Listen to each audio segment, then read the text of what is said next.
მოგესალმებით მეგობრებო, ეს არის სკოლა თაობის პოდკასტი მეტი. მე ვარ ირაკლი მიქელაძე, დღეს ვყავს ძალიან საინტერესო სტუმარი, სკოლა თაობის ბიოლოგიის მასწავლებელი მარიამ რომანაძე. და დღეს შევეცდებით მარიამის გადმოსახედიდან შევხედოთ განათლების სისტემას, განათლების გამოწვევებს, როგორ შეიძლება ვასწავლოთ ბიოლოგიას საინტერესოდ და ასე შემდეგ. მარიამ, გამარჯობა. მარიამ, აი რომ დავიწყოთ მაყურებლისთვის დარწმუნებული საინტერესო იქნება. როგორ და რატო გადაწყვიტე მასწავლებლობა ასეთ რთულ პერიოდში, ასე რომ თქვა და მოკლე ისტორია მოგვიყო შენი მასწავლებლობის. მოკლედ მასწავლებლობის ოჯახში გავიზარდე და გარკვეული გავლენა ამითაც იყო.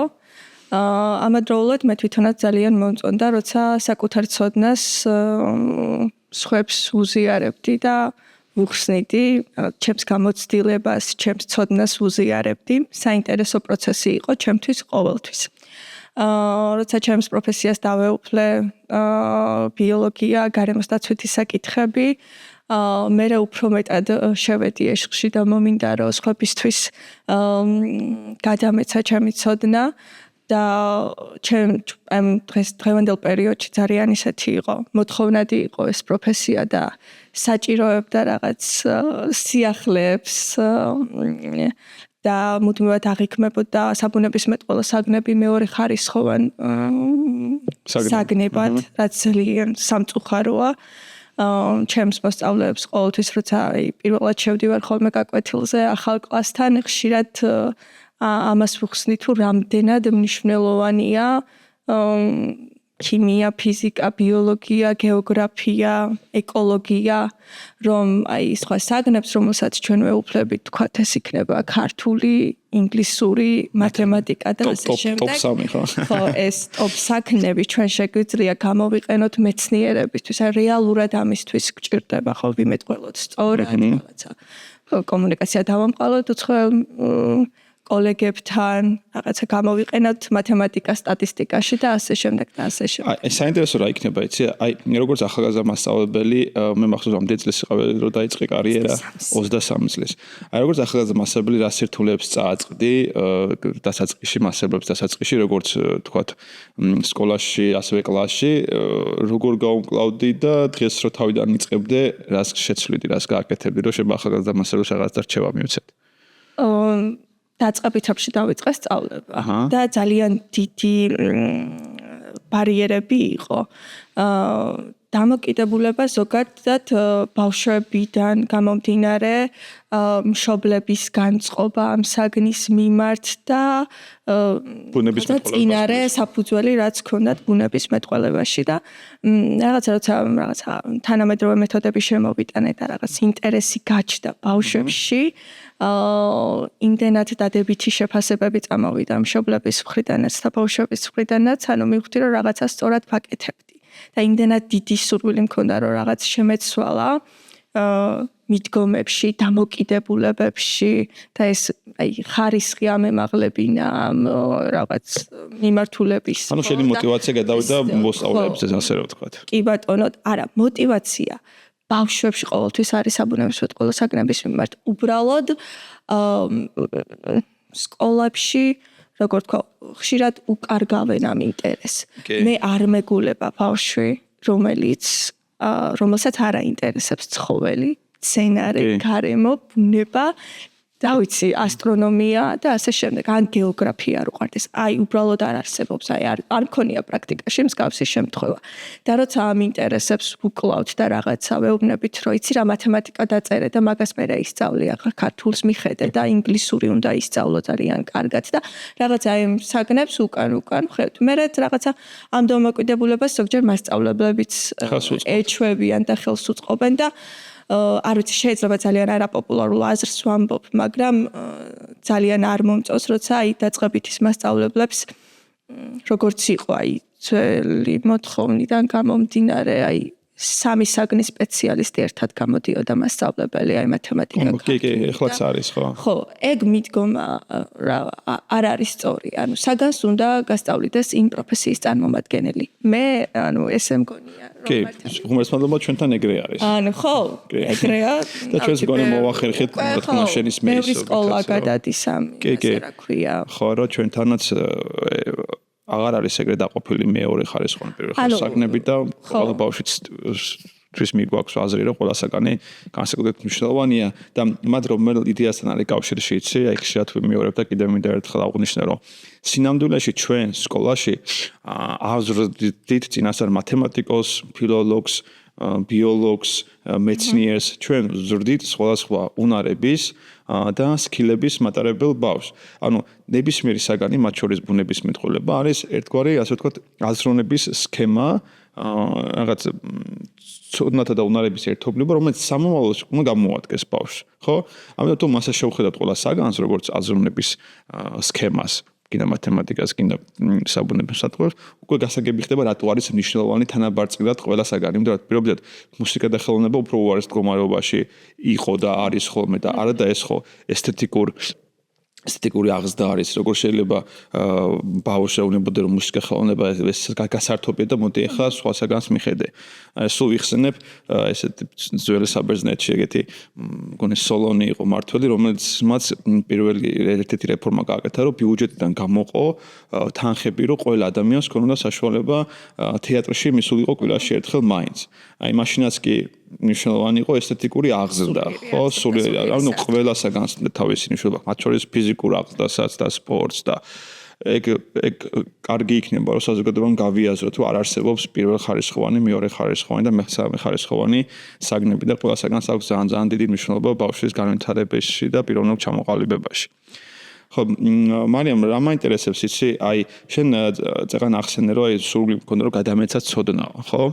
აი, ცოდნის გადაცემასთან და ზოგადად სწავლებაზე ძალიან ბევრი აზრი და მითქმა არსებობს და მაინტერესებს შენი გადმოსახედიდან რა იგულისხმება ცოდნის გადაცემაში და როგორ წარმოგიდგენია ეს ცოდნის გადაცემა, იმიტომ რომ ცოდნის გადაცემა ვიღაცამ შეიძლება აღიქვას, რომ ეს არის უბრალოდ მეფუყვები ამბებს, ვუხსნი და იმათმა დამიბრუნო. თუ ეგ სხვანაირად წარმოგიდგენია შენ? არა, ეგ მოძველებული მეთოდი, სადაც ტრადიციული პედაგოგიკა, სადაც მასწავლებელი არის მთავარი და ძალიან რუტინულია, როცა მასწავლებელი დგას და გიყვება წესებს რაღაცა თავაზობს, რომელიც უნდა დაიმახსოვრო, მერე უნდა ჩააბარო, არა ბუნებრივია ასეთი ვიღაცა გემოდი ხმე ეშმაკის ადვოკატი ვიქნები და ვიღაცა გეტყვის, რომ ადრე ხომ მუშაობდა.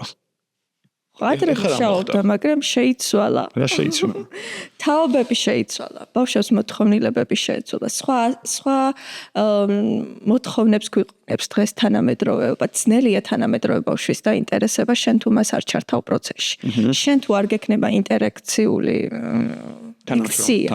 თანამშრომლობაზე დამოკიდებული და შენ თუ აი ბავშვებს აი ინფორმაციულ ბუმში არიან და ძალიან ბევრი ინფორმაცია მიეწოდებათ. ეს ინფორმაცია ზოგიერთი ბავშვი ვერ ახერხებს, რომ გადაახარისხოს რა არის. თქვათ, ცდარი, რა არის მართალი, ბევრი რამე იციან კიდევაც, ბევრის რამე შესახებ უნდათ რომ მეტი გაიგონ. ამიტომ ჩვენ ვართ მიმართულებების მიმცემი. ჩვენ უნდა დავეხმაროთ ინფორმაციის გაფილტრვაში. ეხლა მე რა შემოვიდა ახალი რაღაცა დავიწყო მაგალითად ყველაზე პოპულარული შეიძლება ხა ბიოლოგიაში და ბუნებისმეტყველებაში უშუალოდ ამიმართულებით შეიძლება ფოტოსინთეზია, ხო? შეიძლება ბავშვმა იცის ამის შესახებ რაღაც. აი როგორ არ ვკითხო შენ რა იცი, როგორ არ ვკითხო, თქვათ სხვა საგნებიდან რაიმე დაკავშირება ხომ არ შეუძლია, ხო? პირიქით საინტერესოა, როცა კითხვის დასმით იწყებ გაკვეთილს.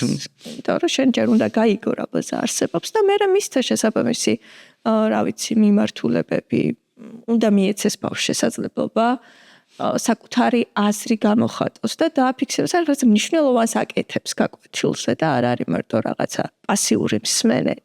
ესე ძალიან რთული 45 წუთი ბავშვი ისმენდეს. ანუ გამოდის რომ შენ ამბობდი რომ მინდოდა გადავცეთ ცოდნა, შენ გინდოდა თქვათ შენი ცოდნა და გამოცდილება გამოგიყენები და იმისათვის რომ ბავშვებმაც თვითონ ააგონ ეს თავისი ცოდნა, ხო, ეგრევე კონსტრუქტივის. ხო, ანუ ეს ზუსტად კავშირების დამყარება ისწავლოთ, თუნდაც საგნების, თუნდაც ცნებები ერთმანეთთან დააკავშიროს, თუნდაც ცხოვრებისეული უკვე მიღებული გამოცდილება დააკავშირონ ახალ შეძენილ ცოდნასთან, ხო? აი რაღაცა არ ვიცი.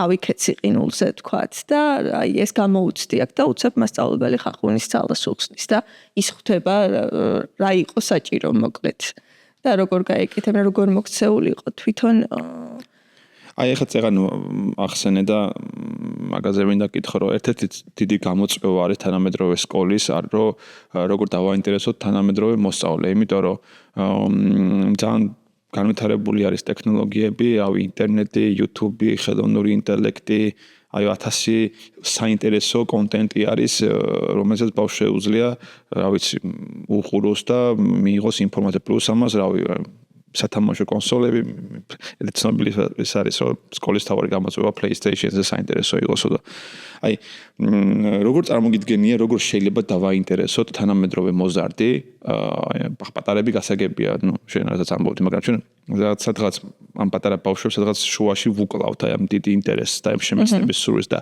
აი შენ უკვე საბაზო საშუალო საფეხურზე მოზარდებს, რა არის იმის გასაღები, რომ ბიოლოგიით დავაინტერესოთ?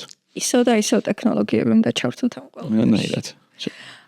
სასწავლო პროცესში, კურიკულუმებში უნდა გქონდეს ეს ყველაფერი ჩანერგილი და რაღაცას არ შევხედოთ განსაკუთრებით სიახლეებს ტექნოლოგიებიდან, განსაკუთრებით რაღაცა ისეთ ბუღათ აღვიქვა მასწავლებლები და ანუ მეც მქონია რომ რაღაცის შემშინებია რომ ხა ეს რომ მუშაობდა 2 წლის წინ ხა რატო აღარ მუშაობს წელს ანუ რა გავაკეთო როგორ მოვიქცე ბუნებრივია ამ ფეხი უნდა ავუწყოთ ამ ყოველ წელს იცვლება რაღაცა და ჩვენც უნდა მივყვეთ თანდათან უნდა ვეძიოთ ახალი გზები აი ხელოვნურმა ინტელექტმა რაც შემოიტანა და ხშირად ბევრს ქონდა პროტესტი მათ შორის მეც და რაღაცა მე რომ დავჯექი და ვიფიქრე მივხვდი რომ აი ხელოვნური ინტელექტამდე სანამ გადავალთ აი რა მაინტერესებს ციცი რომ აი თვითონ შენ ტექნოლოგიებს იძახი აი ამაში რესურსების მრავალფეროვნება იგულისხმება თუ მეთოდების მრავალფეროვნება ორივე ერთად მეთოდიც და რესურსიც უნდა იყოს გათვალისწინებული, იმიტომ რომ დღეს ახლა ინტერნეტთან წვდომა ყველას აქვს და აი ბუნებრივია ხა მაგალითად ბიოლოგიას თქვათ ან ფიზიკას და ასე შემდეგ უხსნიდე ყველაფრის ვიზუალური მასალა მოგეპოვება ინტერნეტში და შესაბამისად შენ ამას აჩვენებ ეკრანზე და ძალიან დიდი შესაძლებლობაა. ნუ მესმის შეიძლება სკოლებს ამისი შესაძლებლობაც არ ქონდეს და არის ახლა რომ მარტო ჩვენი სკოლის გადმოსახედიდან ნუ ვისაუბროთ. არასწორი იქნება საუბარი, კი. სწორი იქნება, რომ მე ბევრი მასწავლებლისგან გამიგია, რომ ძალიან დიდი სურვილი აქვთ. ძალიან უნდათ რომ ბევრი რამე შეცვალონ, სამწუხაროდ რესურსების პრობლემაა. და სახელმწიფოს პრიორიტეტი უნდა იყოს ალბათ ამ ყველაფრის დახვეწა რომ ყველას ქონდეს მიუწვდებოდეს ხელი რაღაცა ხარისხიან ინტერნეტზე რა ვიცი პროექტორზე კომპიუტერთან კი აი ხელოვნური ინტელექტი ახსენე რომელიც სერიოზული პრობლემა დგას საზოგადოებაში იმიტომ რომ ძალიან ხშირად მსმენია ხა განხილვა მშობლებს როგორ აგრძალოთ ხელოვნური ინტელექტი მასშტაბებისგანაც გამიგია რომ აი მოგეთ დავალებებს ბავშვები უკვე თვითონ აღარ აკეთებენ ხელოვნური ინტელექტი აკეთებს მოგეთ სუდათა ძალიან საქმე მარიამ ამ ხელოვნური ინტელექტთან დაკავშირებით და შენთან შენი მოსწავლეები თუ იყენებენ როგორ უმკლავდები ამას ამით დავიწყოთ და მე თქვა შე როგორ იყენებ იმასაც გადავიდეთ კარგი იყენებენ თუ არა მოდი აი ეს იყენებ რა თქმა უნდა იყენებენ და რა თქმა უნდა მეც ვიყენებ პირველი წელი იყო ძალიან კრიზისული, როცა აქტიურად დაიწყეს ამითი მუშაობა და მეც შემექმნა რაღაცა უარყოფითი დამოკიდებულება და ცოტა ქონდა ეს ისა პროტესტის გრძნობა სხვა მასწავლებლებთანაც აქტიურად განვიხილავდით ამ საკითხს ასე შემდეგ, მაგრამ მე თვითონ ჩემი გამოცდილებით მე როგორც ვიყენებდი მას, აი მივხვდი რომ ძალიან საჭირო. აი ამისი აკრძალვა მშობლის მხრიდან მასწავლებლის მხრიდან ჩერტი რომ ვერ აკრძალოთ, რაც უფრო მეტად აკრძალული იქნება, მით უფრო მეტად იქნება რაღაცის, რა ვიცი, არასწორად გაკეთების საშუალება რა, ეხლა სხვა მექანიზმებს გამოიყენებენ, რაღაცას ცუდად გამოიყენებენ, ასე შემდეგ. ამიტომ პირიქით მივხვდი რომ ძალიან მნიშვნელოვანია და ძალიან საჭიროა ეს გამოყენება. ოღონდ მოსწავლეებს უნდა მივაწვდინოთ ინფორმაცია სწორად როგორ გამოიყენენ ხოლმე. აი რას გულისხმობს სწორად გამოიყენა? აი მაგალითად ჩვენ თანამედროვე სწავლება, ვიცით ერთ-ერთი მიმართულება არის შემოქმედებით დავალებებზე დაფუძნებული სასწავლო პროცესი, ხო? დავალება უშუალოდ შემოქმედებითი დავალება, რომელიც დეტალურად ეტაპებად არის გაწერილი. იქ აუცილებლად შეგვიძლია რომ ჩავნერგოთ ხელოვნური ინტელექტით რაიმე საკითხის დამუშავება, ან დაგეგმვის პროცესი, ან რაღაცა დავიხმაროთ ინფორმაციის მოცემება, თქო წყაროების დადასტურება მოვთხოვოთ, ხო? ხო შეიძლება და არა პირდაპირ არ ვენდოთ და ასე შემდეგ. სამწუხაროდ პირველ ჯერზე ბავშვები ამას იყენებდნენ პირდაპირ მიაწოდებდნენ დავალების პირობას და მოიტანდნენ ამას, მაგრამ გონია რომ ყველა მასწავლებელი ხვდება, რომ ეს დავალება არის AI-ით დაგენერირებული. მეც ხვდები, მაგრამ შენ როგორ ხვდები მაგას? თუ ზოგჯერ თუ უნდათ რომ თავი მოიტყუან, ეგ სხვა საქმეა, ხო? მაგრამ უკონიათ რომ ბევრჯერ ქონდა შემთხვევა, აი მას როგორ ხვდებით, ანუ საიდან მიხვდით და მეც ვიყენებ და მივხვდი, მე ვიცი მისი ენა როგორი არის. ვიცი მე რა გასწავლეთ და თქვენ აქ რა გამოიყენეთ. სამწუხაროდ ინფორმაცია არ გაფილტრეთ ისე როგორც საჭირო იყო. იქ გადმოაქვს უამრავი ნიუანსი, მაგალითად რაღაც ჩარჩოები, სმაილები და ასე შემდეგ. აი ეს თუ გეხმარება შეფასების კრიტერიუმები მაგის დადგენაში. კი, უშუალოდ, ნახე დეტალურად ვერ აკეთებს დავალებას. ჩვენმა მოსწავლეებმა არიციან როგორ ჩაეკითხონ საფუძვლიანად. ანუ ეს ხო შრომას მოითხოვს, ხო?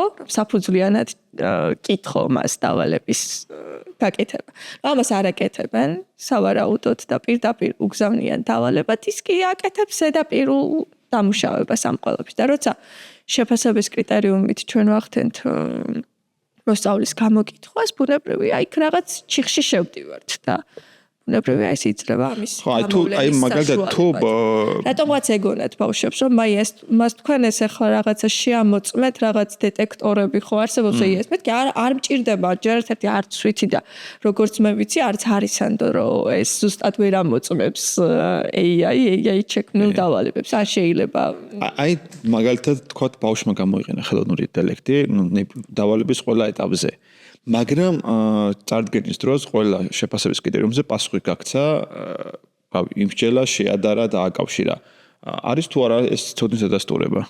კი, არ არის ჩემთვის პრობლემა. ერთადერთ ხო, იმიტომ რომ ადრეც ხომ არსებობდა, Google-ში მოიციებდა ინფორმაციას ნებისმიერ პლატფორმაზე და იგივეს გააკეთებდა. თუ კოპირება უნდა მოსწავლეს, რომ ჩაკოპირებული ტექსტი უნდა, ამას იქედანაც გააკეთებდა, ხო? უბრალოდ ახლა უფრო გამარტივებულია, უფრო სწრაფი პროცესია და ეგ არის. არ არის პრობლემა ამ შემთხვევაში, ერთადერთი არის, რომ ზოგჯერ დავალება არის კვლევაზე დაფუძნებული და კვლევის გაყალბება რთულია. ძალიან რთულია, როცა შენ ჭირდება, რომ შენი ფოტო გამოიყენო, აი მაგალითად ძალიან კარგი დავალება იყო მე-6 კლასელებისთვის ბაზარზე არსებული საკვებით, შეფუთული საკვებით, რომელიც მათ ყველაზე მეტად უყვართ ჩიპსები და შელიკონები და ასე შემდეგ და ასე შემდეგ, უნდა ენახათ ემულგატორები. ყველაფრისი აქ შემოქმედებით დავალებაში მიწევდა. ემულგატორები რა არის? საკვები დანამატები, რომელიც აუცილებელია საკვების წარმოებაში, მაგრამ ზოგიერთი მათგანი არის სიცოცხლისთვის საშიში. ზოგიერთი მათგანი აკრძალულია და წესით და რიგით ევროკავშირის სტანდარტებით არ უნდა იყიდებოდეს ბაზარზე. ხო ბავშვების უმეტესობა უდიდესი პასუხისმგებლობით მიუდგა ამ საკითხს და მიხვდნენ რომ ამ დავალებას ვერ გააყალბებდნენ. ანუ ხელოვნური ინტელექტი ამაში აი ნახე, აი მან სად მივედით და მიხარია რომ აქ მივედით რომ ესე იგი ერთ-ერთი დამზღვევი რომ ბავშვმა არ გამოიყენოს ხელოვნური ინტელექტი ეს არის საინტერესო დავალების პირობა. დავალების პირობის აგება. არის თან ისეთ მნიშვნელოვანი. როგორ ავაგებთ დავალების პირობას. ყოველ ჯერზე მესმის ეს ძალიან რთულია და ყველა საკითხზე ძალიან რთულია და ყველას არ აქვს შეიძლება ეს კვლევითი რაღაც ინსტრუმენტი რომ მოიყენოს რაღაც მიმართულებებში, მაგრამ რა ვიცი, ყველამ თავის დარგში უნდა ეციოს ალბათ ეს ძიების პროცესია კი, იმიტომ რომ მე არ ვარ კომპეტენტური ყველა საგნის მიმართულებით და უნებრივია ჩემი რაღაცა გამოცდილება შეიძლება მათთვის კი, მაგრამ პრაქტიკა აჩვენებს, რომ ყველა საგანში არის შესაძლებელი ეს ძალიან მაგრად თან. ყველა მასწავლებლოს უკვე ექნება რაღაც მიგნებები და რაღაც ბერკეტები, რითაც ხომ მე უბრალოდ ვერ ხვდები რატომ უნდა გავჯიუტდეთ ხოლმე, რომ აი ფაქტია, რომ ბავშვი რომ წამოვიყოლოთ და ისწავლოს და რაღაცა შევამეცნოთ და გავაზრებინოთ, თუ იმისთვის პროცესი საინტერესო არ არის, აი წყლის ნაყვა არის და რატო ვჯიუტდები და არ ჯობია მოდი ვიფიქროთ რამდენიმე გავხატოთ ეს პროცესი საინტერესო, რომ ბავშვმა გამოიყენოს თავის უნარები, დაინტერესდეს და დავალებაში ასულს არა მოვალეობის მოხდის მიზნით, არამედ მართლა ინტერესით და კი რთულია. შეასრულოს შეცდომებით. კი, ჯობია. ჯობია. ძალიან მომწონს, როცა შეცდომას ხედავ პრეზენტაციაში უკვე, იმიტომ რომ ძალიან მიხარია, რომ აი ნახეთ, მიიღეს მასიური ინფორმაცია, გაფილტრეს თეზისები გამოყვეს, ჩამოთვალეს და მე ეს ყველაფერი უშუალოდ პრეზენტაციის დროს გაცილებით მეტი გადმოსცეს, ხო? ძალიან მაგიტო ვიძახით, რომ შემოქმედებით პროცესი არის ერთადერთი ალბათ გასაღები, რომ მოსწავლე შემეცნების პროცესში შემოვიწყოთ, ასე უხეშად ვთქვა. და კიდე რა იცი, აი ხა შეიძლება ამბობდი, რომ აი მოსწავლეებს და ნელ-ნელა მას მივახსენეთ. ხო არ არის ეს ერთი მხრივ განპირობებული იმით, რომ ეს გასაგები რომ საინტერესო დავალების პირობა არის ერთ-ერთი, მაგრამ მეორე მხრივ განპირობებული ხო რომ ჩვენ არ ვართ გამოჭერაზე ორიენტირებული, რომ მაგალითად იმ მომენტში მადამეც ნიშანი დავწეროთ და აი ნიშანზე გამოვიჭეროთ, რომ აჰა, შენ არ იცი და ეს გარემოც ხო არ უწყობს ხელს, რომ ჩვენ მაქსიმალურად განმარტებაში ფასებაზე ვართ ორიენტირებული და არა რაღაც კონკრეტულ ერთ დღეს გამსაზღვრულ ნიშანზე. ხო, აი უშუალოდ ჩვენ ხომ პროცესსაც ვაკვირდებით, მიმდინარეობის პროცესს და იქ გვაქვს უშუალოდ ფაქტობრივი ცოდნის შესამოწმებლად. თუ ან სამსჯელო რაღაცა კითხვარებით და ასე შემდეგ ხომ შემიძლია გავზომო ქულა, ვთქვათ, ნიშნი და ასე შემაჯამებელი საკმარისი.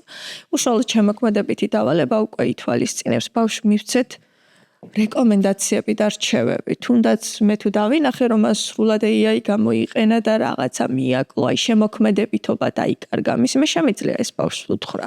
ხო, მივწერო, რა თქმა უნდა, ეთიკურად და შევეხო არა უშუალოდ მის პიროვნულ მახასიათებლებს, არამედ მის შესაძლებლობებს, უნარებს, თუ როგორ ჯობდა რომ გაეკეთებინა, აი რა გამოუვიდა კარგად. რა იქნებოდა ვთქვათ უკეთესი სამომავლო და რა გაითვალისწინოს მომავალი დავალებებისთვის. ძალიან მნიშვნელოვანია რომ ეს რაღაც ნიშნის სისტემა სამწუხაროდ ესეთ გზაგასაყარზე ვართ და ძალიან დიდ წინააღმდეგობას. ხო, ახლა ხშირად ვიმეორებ, მაგრამ მე გეტყვი ერთ არგუმენტირებულ აზრს, რომ მოსწავლების ნაწილი ნიშნის ხათრით მაინც სწავლობს და მომოთ რა უყვათ. ხო, როგორმე უნდა შევცვალოთ დამოკიდებულება აი საფუძველში ვერა. თუ საფუძველში დამოკიდებულება არ იცვლება, აი მაგალითად იგივე ნიშნის ქულას დაწყებითებში ასრულებს რაღაცა ვარსკვლავები და გულები და ასე შემდეგ და სმაილები და ასე შემდეგ და ასე შემდეგ. იქაც რომ რეალურად ბავშვთან იყოს კომუნიკაცია, რომ აი აღიარებები, მისი პროგრესის და რჩევები გონია რომ ეგ რაღაცა ჩემი აზრით ბავშვი რო ნიშანზე დამოკიდებულია, მაგრამ თუმცა თვითონ ჩვენი ბრალია მასწავლებლებს, იმიტომ რომ ჩვენ შევუქმნით სადღაც ის განწყობაა, რომ ნიშანი არის მთავარი და აი ნიშნით ჩვენი მანიპულირებაც მე რომ აი დაგიწერ, არ დაგიწერ ეს ნიშნის როგორც დასჯის მეთოდით გამოყენება, საბოლოო ჯამში გამოიწვია ის, რომ ჩვენი საზოგადოების მოსწავლეების ნაწილი ძალიან დამოკიდებულია ნიშანზე და ნიშნის შეფასებაზე. აქტივობები ხშირად მაქვს ხოლმე ადგილზე რა. ეგრევე ახალ თემაზე, ან რა ვიცი, განულ თემაზე, ან ზოგადად რაც შესაძლებელია ბავშვების ინტერესიდან რაც გამომდინარეობს და ყოველთვის რაღაცნაირად პოზიტიურად წარიმართება ხოლმე, ანუ მოწონთ ბავშვებს ეს როგორ თქვა, თავისუფლება, რაღაცა რომ არ ზღუდავს და ძალიან მნიშვნელოვანია ეს რაღაცა უნიშნო აქტივობების კი, მანდ რა არის კიდე იცი, აი შენს ალბათ გქონია მსგავსი შეხედულებებთან შეხება, რომ ეს პროცესი შემოქმედებითი პროცესი მუდმივად კეთება, მუდმივად განხილვა დისკუსია, ზოგს წარმოუდგენია, რომ ეს ამ დროს ბავშვი რეალურ ცოდნას ფაქტობრივს ვერ იძენს და ხშირად გასართობი ცენტრია თუ სკოლა, ხშირად გამიგია ამბავი და ამაც რა სიტყვი შენ რა არგუმენტი გაქვს? რეალურად იმ დავალებებს და იმ პროცესის ეტაპებს ბავშვი ფაქტობრივი ცოდნის გარეშე ხო ვერ გაივლის. ეს იმას არ ნიშნავს, რომ ჩვენ იქ რაღაც ცნებებს არ ვასწავლით და ჩვენ შეიძლება წესი არ ვასწავლოთ. როგორ შეიძლება ბავშვმა იმშილოს თუ ფაქტობრივი ცოდნა არ აქვს? არა, ხო, რაღაც ჩვენ არ ვთვლით, ჩვენ შეგვიძლია კრიტიკულად შევაფასოთ, მიხვდებით აუცილებლად, რომ ბავშვი რომელიც მსჯელობს და რაღაც შესაძლებელია ძალიან ზოგადი სივრცეებიდან შემოაქვს რაღაცა ტერმინები და ასე შემდეგ. აკავშირებს ამ ზოგადებას. შეგვიძლია ეს გავფიქროთ, რამდენად ეყრდნობა იმ ცოდნას, რაც წესით და რიგით უნდა მიიღო ამ პროცესებიდან, გაკვეთილებიდან, ლექციებიდან, რა მნიშვნელობა აქვს, რასაც დავარქმევთ, მოკლედ. ძალიან მნიშვნელოვანია. ამისი, როგორ თქვა, გააზრება მოხდეს მასწავლებლის და მშობლის დონეზე. მშობლებთანაც ძალიან კი, მესმის. სკვარი გადის. ანუ რა იცი, მან მშობელს მე მოდის მშობელს დავიცავ, იმიტომ რომ მშობელიც როცა აფასებს მოსწავლე თავისი შვილის სწავლის პროცესს, შესაძარისად მას აქვს მისი გამოცდილება. ნახე რას ვამბობ, აი მე რო ვხედავ ჩემი ბავშვი რას აკეთებს, როგორ სწავლობს, მე ყოველთვის ამ პროცესს ვადარებ ჩემს ბავშვობას, მე როგორ სწავლობდი. და როდესაც უკვე ეს პროცესი რაღაცნაირად ჩემთვის უცნობია და ვეღარ დავაკავშირე ჩემს გამოცდილებასთან, მგონია რომ რაღაცა პრობლემა არის. მიხდი, იმიტომ რომ მე თუ ბავშვობაში მთხოვდი და ხა მე ეგეთი განათლება მივიღე, რომ აი ძალიან ტრადიციულ პედაგოგიკა მომიყევი ნიშნით დასჯა და სრულად არათანამშრომლობა რაღაც ეტაპზე გონია რომ აი მგონია ეს უფრო ეფექტური იყო, იმიტომ რომ რავი ძალით, შიშით თუ რაღაცით რაღაცას გასწავლდნენ და სწავლობდი, მაგრამ ანუ კრიტიკულად უნდა შევხედოთ წარსულს. კი ვისწავლე. ყველა წესი ძალიან კარგად ვიცოდი. რა ვიცი, გრამატიკული წესებით ძალიან კარგად ვიცოდი და ასე შემდეგ, მაგრამ გამოვიყენე, როგორ გამოვიყენე პრაქტიკაში. აი გამომადგა, მე ეხლა რომ ვუყურებ, ვისევ საბუნებისმეტყველო მე ყველა საგნებს დავუბრუნდები. ვიზაპირებდი წესებს, რომლის შინაარსი არ მესმოდა. მაგრამ აი მოვანე გეტყვის, აი ხო გამოვიდა შენ გამასწავლებელი. გამოვიდა, იმიტომ რომ მე საკუთარ თავზე ვიმუშავე. ხო? კი ბატონო. მე სხვა ზოგადი სივრცეები დამეხმარა ამ ყველაფერში და ამის მიღწევაში. მე უკვე ძალიან გვიან გავიაზრე და ბევრად ადრე რო გამეაზრებინა ეს ყველაფერი და გააზრებული ყოფილიყო ჩვენი ისა რა ქვია, ეს პროცესი სასწავლო. უფრო გამიმარტივდებოდა ალბათ ბევრი რამე. ცხოვრებაში. კი, მართალი ხარ, კი. ხო, მან ეგ არის რა, რომ ჩვენი მოვალეობაც არის რა, სკოლის თუნდაც მასწავლებლების, რომ ჩვენ ავუხსნათ როგორც ბავშვებს ვცდილობთ გავააზრებინოთ რა პროცესია ეს და რატო არის მნიშვნელოვანი და ასე რომ მშობლთანაც ეს მსგავსი კომუნიკაცია გქონდეს.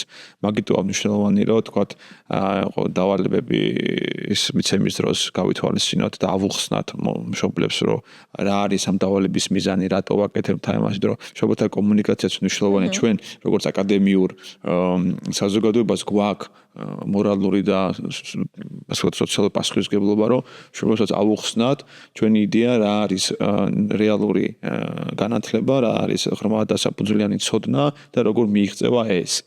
და პლუს ამას მეორე საკითხი, რომელიც მე ძალიან მაწუხებს და შენი აზრიც მაინტერესებს და ყველას ვეკითხები მაგას. აი ხوار გრჩება შეგრძნება, იმიტომ რომ მე მაგ ძალიან ეს შეგრძნება აკვიატებული ამ ბოლო დროს და ძალიან ხშირად ტრანსლირებ, რომ ძალიან ვჩქარავთ ხოლმე.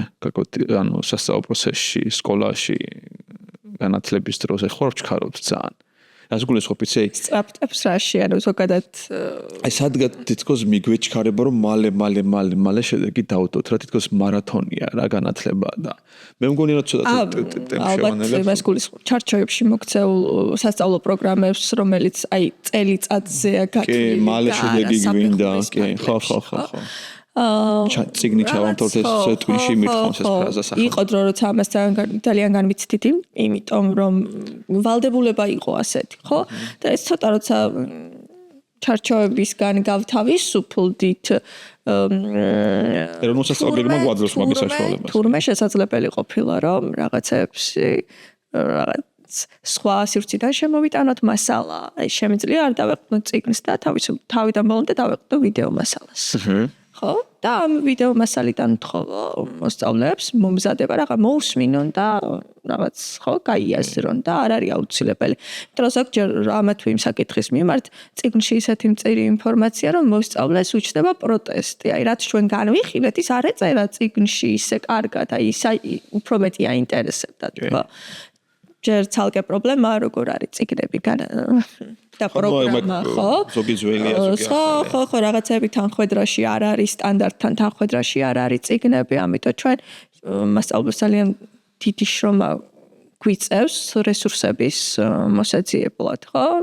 და საინტერესო რესურსების მოსაძიებლად, რომ ბავშვებისთვის იყოს საინტერესო და პროცესი იყოს. მაგრამ AI პროცესი გაგვიმარტება და გაგვიმარტება, ეს უბრალოდ მაგაზე ვამბობ, აი წერან თედელ თემას უნდა დაუბრუნდეთ. ბავშვები მეკითხებია, რომ თქვენ იყენებთ AI-ს და რა თქმა უნდა ვიყენებ AI-ს, იმიტომ რომ მე AI ძალიან დამეხმარა, აი ყოველდღიური დაგეგმვა გაკვეთილის რჩევები. მე მაქვს უკვე ის გამოცდილება, რომ მას სწორად მივაწოდო ინფორმაცია.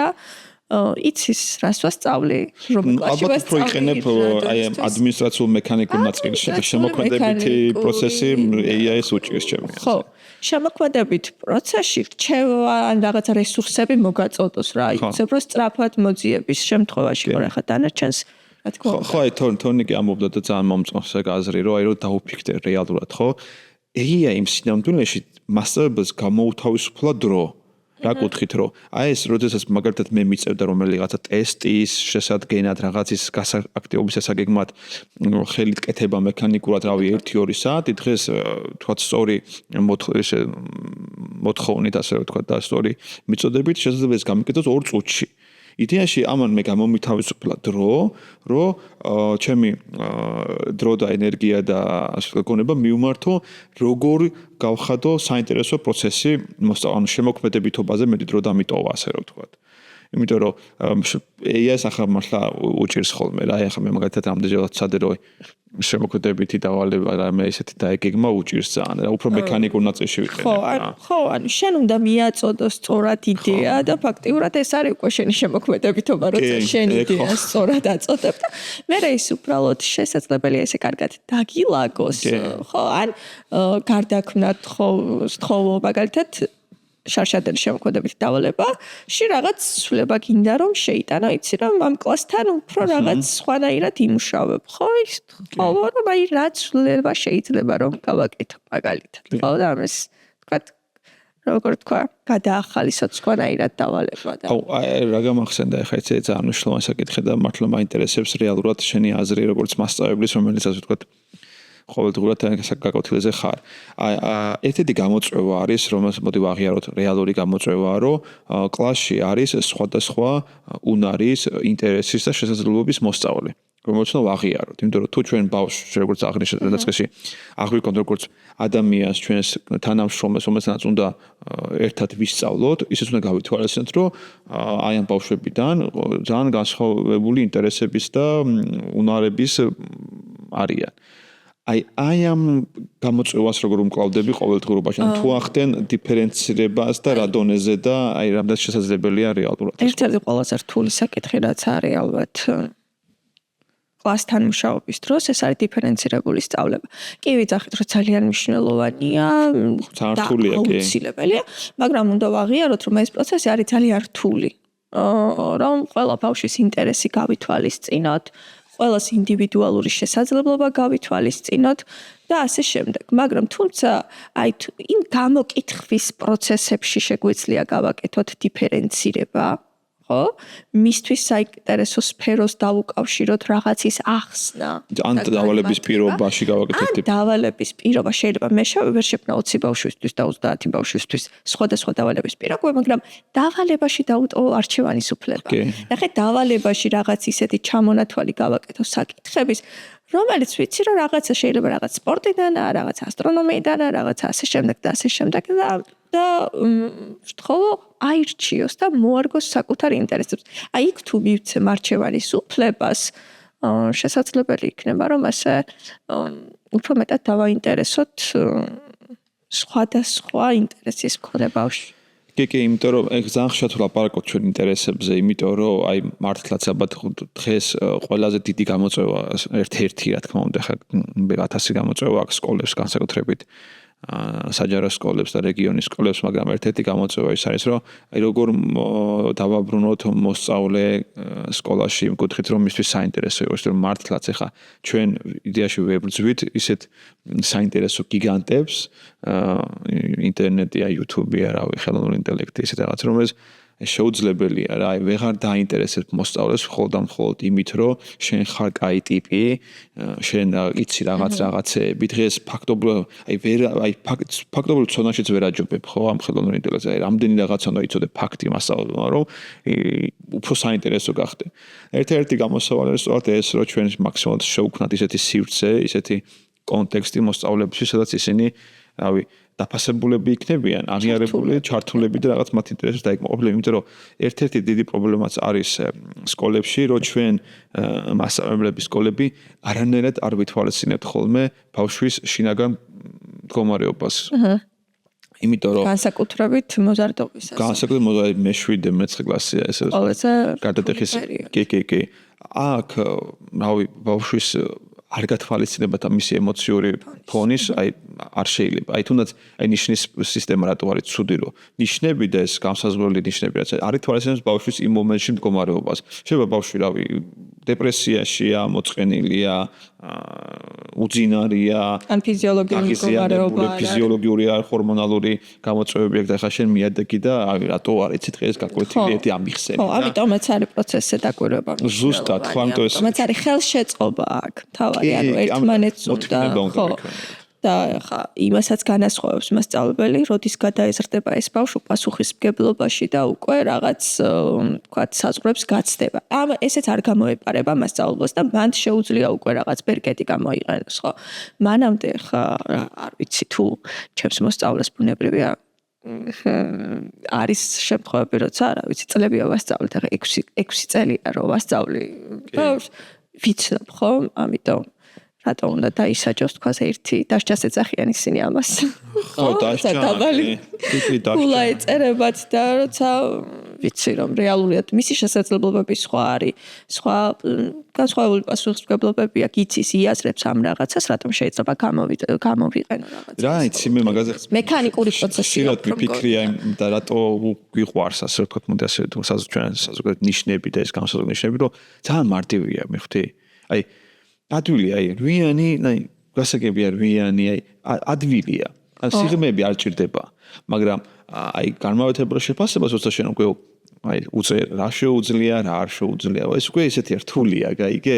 ამიტომ ყველასთვის ეს მარტივია რა, აი დაწერე რა ეს ნიშანი და გასაგებია ყო, იმიტომ რომ მე ხშირად ვქონია შემთხვევა მართლა მშობლებისგანაც, ნაწილისგან, რომ აი მოდი რა მარტივად მითხარი რა, აი ყოჩაღ ვიცი რომ ყოჩაღია. დღეს არ ვარგა, არ მინდა ეს წერა რამდენი განმავეთებელი და რა შეუძლია რა და განხილვა. კი არა მაქსიმალური ქულა, სადაც აქვს თავისი შეფასება. ხო, ეგ კიდე ჩაშლილი რა ძალიან რთული სისტემა. ძალიან ისეთია, ყველაფერს შეიძლება ქონდეს თავისი სიტყვიერი განმარტება. კი. ხო, უბრალოდ თვითონ ეს განათლების აზრს ეწინააღმდეგება საბოლოო ჯამში რა, შენ სწორად ახსენებ, რომ განათლება არის პროცესი. არც დღეს იწყება და მთავრდება და დღევანდელ გაკეთილზე მთავრდება განათლება და არც ხვალ და ზეგ. ეს არის მუდმივი უწყვეტი პროცესი, ხო? და თუ ჩვენ ასე აღვიქვამთ, მაშინ შესაძლოა ბავშვის პროცესში უნდა ვაფასოთ და არა რაღაც კონკრეტულ ერთ გაკეთილში და ერთ რაღაც დღეს. მარიამ, აი არის ისეთი საკითხი, რომელიც ჩვენ ახლა არ გაგვიხილია და შენი აზრით ძალიან მნიშვნელოვანია, რომ გავითვალისწინოთ განათლების სისტემაში თუ ვართ. არის ესეთი რაიმე საკითხი? რაც გამოწვევად რჩება და ჯერ არ გვაქვს პასუხები ამაზე, ან საკითხია, რომელიც არ შევეხე და შევფიქრობ, რომ ძალიან მნიშვნელოვანია და საფიქრებლად. თან ესეთი ვარ, ესე მგონია, რომ ცოტა არ ვიცი, შეიძლება ყოველ დროს და ეპოქაში აქვთ ადამიანებს ამისი განცდა, მაგრამ განსაკუთრებით რაღაცის მიჯნაზე და გასაყარზე მგონია ეს პერიოდი, ეს დრო და ბევრი გარდაქმნებია საჭირო ზოგადად თუ მიმსჯელებთ სკოლებთან მიმართებაში. სახელმწიფოსთან მიმართებაში განათლებასთან დამოკიდებულება უნდა შეიცვალოს რაღაცა პრიორიტეტები არის როგორ თქვა დასალაგებელი და ძალიან მნიშვნელოვანი აი თუნდაც რესურსი აკადემიური რესურსიც შეიძლება რომ იყოს რა ვიცი თანამედროვეობაში პრობლემა იმიტომ რომ ბევრ წინააღმდეგობებს აწყდებიან ფინანსებთან მიმართებაში და ასე შემდეგ ან ზედმეტი საერთობრივი დატვირთვა და მერე მასწავლებელს დრო არ რჩება შემოქმედებითი პროცესისთვის გიმნეულია ეს ხო ჩვენ ახლა მოვთხოვოთ მასწავლებელს რაღაცის კეთება და მას ამისთვის დრო არ კონდეს ძალიან ისეთია არათავსებადია დროც და განწყობაც ხო და განწყობაც აი შემდეგ სიამოვნებდეს ის პროცესი რაშიც ხარ ჩართული არ მარტო იმაზე არ უნდა ვიფიქროთ სამხრივად რომ მოსწავლეებს უნდა ვასიამოვნოთ ეს პროცესი ანუ ჩვენ ხო უნდა გვსიამოვნებდეს ამ პროცესის განმართვა ანუ ბედნიერი უნდა ვიყო ჩემს მიერ წარმართული საქმის, ერთობლივად წარმართული საქმის და უნდა დამავიწყდეს თქვათ ჩემი თავით. შემდეგი პრობლემა რაც ვახსენეთ წეღა ნაწილობრივ რესურსები, წიგნები, ხო რაც ეხება ესე პროგრამულად დალაგებული წიგნები, რაც ძალიან დიდი კომფორტია მასწავლებელს თუ ექნება ისეთი სახელმძღვანელი, რომელიც მას გაუმარტივებს, ოდნავ მაინც საქმეს და არ იქნება მუდმივად იმაზე გადართული, რომ რაღაცა სასწრაფოდ ჭირდება ახალი რესურსები და ასე შემდეგ. დარწმუნებული ყველა მასწავლებელი ამ პროცესში ჩართულია და მაინც სჭირდება რაღაც ინფორმაციები მოიციოს. ალბათ შენ საბაზისო რაღაც საკითხებზე გულისხმობ, იმიტომ რომ ჩემი აზრით ძალიან ნიშნულოვანია რომ გავითვალისწინოთ თვითონ სკოლებს შორისაც განსხვავებები რა, აი იმიტომ რომ ყველა სკოლას თავისი გამოწვევა აქვს და ეს უნდა გაითვალისწინოს თვითონ მას აი კონტექსტი ასე ვთქვათ. აი მაგალითად გრიფირებული წიგნები ხო ყველასთვის ერთი საკითხია თითქმის და მაგიტო სტანდარტი შეიცვალა, სახელმძღვანელოები არ შეიცვალა. ან დრო ჭირდება რომ შეიცვალოს. კი დრო ჭირდება. დრო ჭირდება და ეს ყველაფერი ერთმანეთში თანხვედრაში უნდა იყოს. მერე ანუ გვიჩდება ჩვენს გაურკვევლობის ცნობა, როგორ შევადგინოთ რაღაც, არ ვიცი, კურიკულუმი როგორ ავაგოთ, რაზე ავაგოთ. ეს კურიკულუმიც ინდივიდუალური უნდა იყოს რა საბოლოო ჯამში რომ უნდა გაითვალისწინოს ყოველ წელს ითვალისწინებ კლასის ინტერესებს, საჭიროებებს და კურიკულუმის აი მე რითი წინააღმდეგი ვარ იცი რომ აი თბილისის ნომერ პირველი გიმნაზიის ბიოლოგიის კურიკულუმი და ხელვაჩაურის რომელიღაცა სკოლის ბიოლოგიის კურიკულუმი ერთმანეთის მსგავსი ვერ იქნება და არც უნდა იყოს აი სიგიჟეა. ის კონტექსტებიც განსხვავებულია, ინტერესებიც განსხვავებულია, რესურსებია განსხვავებული სკოლებს შორის. ეს არის ძველი გადმონაშთია თემატური გეგმების თაობიდან თაობაზე. კურიკულუმი არის ძალიან ცოცხალი ორგანიზმი, შენ მაგას ცვლი, ადაპტირებას აკეთებ ყოველი სიტუაციიდან გამომდინარე. ხო და რეალურად საავტორო უფლებებიც უნდა იყოს დაცული, ანუ მე ვარ იმ კურიკულუმის ავტორი. ზუსტად ეხო შენი შემოქმედებითი შედეგია ეს კურიკულუმი. ბერჯერ წავაწყდი ამას. ალბათ ეს ის არის, რომ მასწავლებლებამდეც არ არის ინფორმაცია სწორად მიტანილი და გააზრებული. იმიტომ რომ რაღაცა რუტინაში აქვს გადაქცეული შეიძლება კურიკულუმის შედგენა, ამიტომ არაუშავს თუ ყველა იქნება. ხო მოგეთ ნებისმიერ შემთხვევაში გამოწვევები არის კომპლექსური და ერთნიშნულად რაღაცა ეს გამოვასწრო და ყველაფერი დალაგდება არ არის და მართალი ხარ შენ იმაშიც რომ ჩვენ რა განათლების სისტემა როგორც მშობელზე უნდა ფიქრობდეს ასევე მოსწავლეზეც უნდა ფიქრობდეს და მასწავლებლებს უნდა ფიქრობდეს იმიტომ რომ ეს არის დაკავშირებული კომპონენტი. ხო ის სისტემა და ანუ რომელიმე ერთი თუ ამ სისტემიდან წყობრიდან არის გამოსული არ მუშაობს. კი. რა ვიცი, იმედია, შენი სანამასწავლებლების დახმარებით, მეშვეობით, მარიამ რაღაცებს შევცვლით, მაგალითს ვაჩვენებ და ყველაზე მეტად მე რა მიხარია, იმიტომ რომ ხშირად გამიგია და მსმენია, რომ ჩვენ სადღაც ოცნებებში დაუფრინავთ და ეს ლამაზად ჟღერს, მაგრამ რეალურად შეუძლებელია და მე მიხარია, რომ ჩვენ ნელ-ნელა ვამტკიცებთ ჩვენი საქმით და ჩვენი შედეგებით, რომ ეს ყველაფერი რასაც ჩვენ საუბრობთ, რეალურია, გაკეთებადია, შესაძლებელია. რა თქმა უნდა, ჩვენ ძალიან ბევრი გამოწვევა გვაქვს და ბევრი სირთულეს ვაწყდებით, მაგრამ იმიტომ მაქვს იმედი, რომ ამაზე ვფიქრობთ, ამაზე ვსაუბრობთ ღიად, არ გვეშინია გამოწვევების და ეს ღიაობა არის ესე თქვენ ჩვენი სუპერძალა, ასე რომ ვთქვათ და მიხარია რომ ჩვენ ასე ვთქვათ ერთ მიზანს ვემსახურები. ძალიან დიდი მადლობა საინტერესო საუბრისთვის მარიამ. იმედი კიდევ გვექნება საშუალება განვიხილოთ ყველა საკითხი. წარმატებებს გისურვებთ შენს კარიერაში.